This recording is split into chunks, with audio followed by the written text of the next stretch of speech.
Hello everyone. Welcome back to Guide Pro.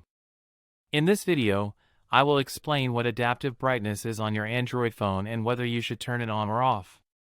If your screen brightness keeps changing automatically and you are confused about this setting, this video will help you understand it clearly. So let's get started. First, open Settings on your phone. Now scroll down and tap on Display. Here, you will find an option called Adaptive Brightness or Auto Brightness. This feature automatically adjusts your screen brightness based on your surroundings. For example, in bright sunlight, your screen will become brighter. And in low light, it will reduce brightness to make it easier on your eyes and save battery. Now, if you keep this option turned on, your phone will handle brightness automatically for you.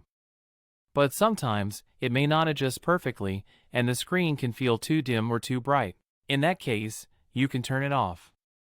After turning it off, you can manually control brightness using the slider.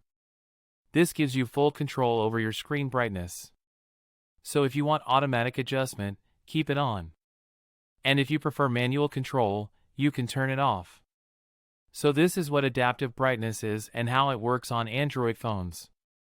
If this video helped you, make sure to like the video and subscribe to Guide Pro.